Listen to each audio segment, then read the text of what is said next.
হে আল্লাহ, আজকেও যেন আমার জন্য কারো সাহায্যর দরজা খুলে দিও।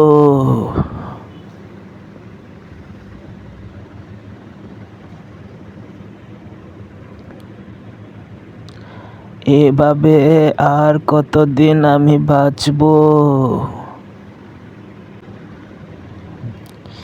এই কথা বলে বুড়িমা গ্রামে হাঁটা শুরু করলো। গ্রামের এপার থেকে ওপার প্রতিদিন এভাবেই হেঁটে বেড়াই, শুধু এক মুঠো ভাতের জন্য। হাঁটতে হাঁটতে বুড়িমা অনেক ক্লান্ত হয়ে গেল। ক্লান্ত হওয়ার পর একটা বটগাছের নিচে বসলো। তার কাছে অল্প কিছু খাবার রয়েছে, 3টা রুটি। সে বসে বসে ভাবতে লাগলো এবং বলতে লাগলো, একটা এখন খাবো, আর একটা দুপুরে খাবো, আর একটা রাতে খাবো। এই কথা শোনার পর সেই বটগাছের উপরে রয়েছে 3টা ভূত। তারা ভেবে উঠল, সে মনে হয় অনেক ভয়ঙ্কর মানুষ, আমাদের 3জনকে খেয়ে ফেলবে। তারপর তারা নেমে নিচে চলে আসলো। নিচে আসার পর বুড়িমাকে বলল, তুমি আমাদের খেও না, তুমি যা চাও তোমার স্বপ্ন আমরা পূরণ করে দিব। এই কথা শোনার পর তো বুড়িমা পুরোই অবাক হয়ে গেল। অবাক হয়ে বলল, ঠিক আছে। তারপর বুড়িমা সেখান থেকে চলে আসলো। আস্তে আস্তে বাড়ির দিকে রওনা হলো, কারণ তার শরীর অনেক ক্লান্ত। সে বাড়িতে ঢুকছে আর মনে মনে চিন্তা করতে লাগলো, কি হতে কি হয়ে গেল? ওরা 3জন কারা, আর আমাকে তো ভয় পেল কেন? আমি তো রাক্ষস নই, আমি এক অসহায় বৃদ্ধ, আমার এই পৃথিবীতে কেহ নেই। তারপর বুড়িমা ঘরের ভিতরে প্রবেশ করে ফেলল।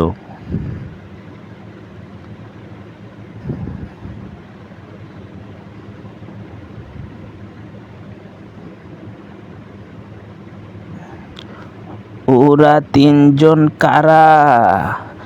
ওরা কেন আমার কাছে মাপ চাইলো?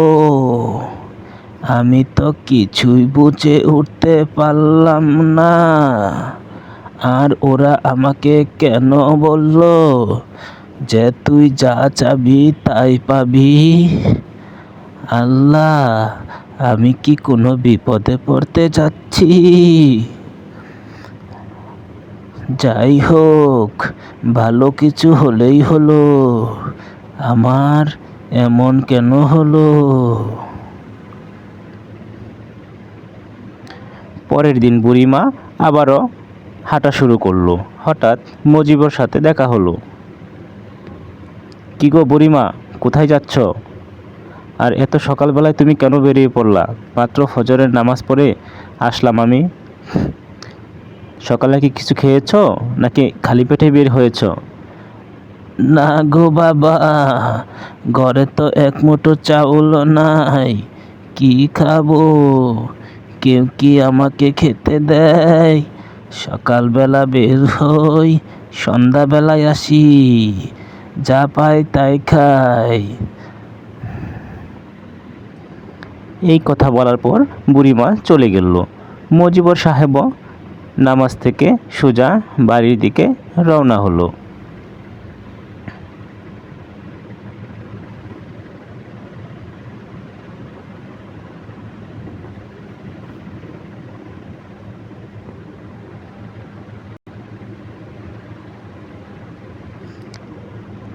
কিরে কিরে, দেখছিস সেদিনের বুড়িটা আবারও আসছে? ওই দেখ, বুড়িটা আমাদের এখানে দাঁড়িয়ে আছে। যাই, এখানে একটু বসে বিশ্রাম নেই, অনেক ক্লান্ত হয়ে গিয়েছি। এই দেখ, বুড়িটা আমাদের গাছের নিচে বসছে। আজকে বুড়িটাকে ধরবো, বুড়িটাকে আজকে সাইজ করে দিব। সেদিন বাটপারি করে আমাদেরকে ঠকিয়ে গিয়েছে, আমরা তাকে চিনতে পারি নাই। আজকে আমরা তাকে আর ছাড়বো না। এই তোমরা কি বলছো? আমি তোমাদেরকে আমরা তোর ঠকাইনি। রক্ত খেয়ে আমি ফেলবো। সত্যি ভালো মানুষ। তোর শরীরের যত রক্ত সব আমরা খেয়ে ফেলবো, একটাও ছাড়বো না, কারণ তুই আমাদেরকে ঠকিয়েছিস। আমরা তিনজন মিলে তোর রক্ত চষে খাবো। তুই আমাদের থেকে মুক্তি পাবি না। তুই কিভাবে যাবি এখন? সেদিন আমাদেরকে ঠকিয়ে পালিয়েছিলি, আজকে আর তোকে আমরা ছাড়বো না। রক্ত খাবো। তুই সত্যিই একটা বদমাশ মহিলা, সেদিন আমাদেরকে ভয় দেখিয়েছিলি, আজকে কিভাবে যাবি? না, বিশ্বাস করো, আমি তোমাদেরকে ঠকাইনি। আমাকে কিছু করো না, প্লিজ, যেতে দাও। না, তোর এখান থেকে মুক্তি নেই, তুই এখান থেকে যেতে পারবি না। তোর এখানে মৃত্যু হবে আজকে, কারণ তুই আমাদের সাথে প্রতারণা করেছিস। সেই প্রতারণার শাস্তি হবে তোর, এখানে তোর রক্ত খাওয়া হবে। কিরে, চল, বুড়ি তো পালিয়ে গেল, রাতও হয়ে গেল, আমরা সেই বুড়ির বাড়িতে যাই। বুড়ির বাড়িতে গিয়ে বুড়িকে মেরে ফেলে রক্ত খেয়ে চলে আসবো আমরা। কি বলিস? ঠিক বলছি তো? হ্যাঁ, চল। এই কথা বলে এই ভূত তিনজন তারা সুদা বুড়ির বাড়ির দিকে রওনা করলো। তারা তিনজন লাফিয়ে লাফিয়ে আকাশ দিয়ে রওনা হলো বুড়ির বাড়ির উদ্দেশ্যে। তারা বুড়িকে আজকে শেষ করে দিবে। ওই দেখ, বুড়ির বাড়ি দেখেছিস? এই বাড়িতেই বুড়ি থাকে, আশেপাশে কোনো বাড়ি নাই। আমরা তিনজন মিলে এই বুড়ির বাড়িতে ঢুকে বুড়িকে আজকে মেরে রক্ত নিয়ে চলে আসবো। তারপর আমরা অনেক দিন সেই রক্ত খেতে পারবো। এই আস্তে আস্তে, লাফাইস না, ধীরে সুস্থে যা। ওই দেখ, দেখছিস বুড়ি শুয়ে আছে। বুড়িকে সুন্দরভাবে আমরা মেরে রক্ত নিয়ে যাব, ঠিক আছে? তোরা কিন্তু কেউ ছাউন করবি না। হঠাৎ করেই বুড়িমার ঘুম ভেঙে গেল, আর সে বুঝতে পারলো আমার ঘরের আশপাশে কে যেন এসেছে। বুড়ি সে চিন্তা করতে করতে তারাও দেখে ফেলে যে সত্যিই বুড়ি উঠে দাঁড়িয়েছে। তারপর তারা প্রশ্ন করে, আজকে তোকে কে বাঁচাবে?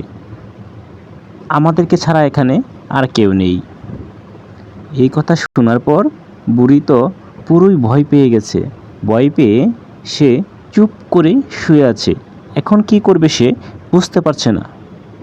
তারপর লাফ দিয়ে উঠে চৌকির এক পাশে দাঁড়িয়ে থাকলো এবং বলতে লাগলো, দেখো, আমি তোমাদের কাছে কোনো ক্ষতি করি নাই, আর তোমরা কেন আমাকে মারতে আসছো? আমি তো বলছি, সেদিন আমি যেটা বলেছিলাম সেটার জন্য আমার ভুল হয়েছে। তোমরা আমাকে ক্ষমা করে দাও। তোর কোনো ক্ষমা নাই। তুই যেই অপরাধ করেছিস, তোর কোনো ক্ষমা নাই।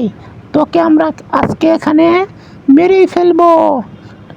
না, আমাকে তোমরা মেরো না। আমি সত্যি খুবই অসহায়, ঠিক আছে?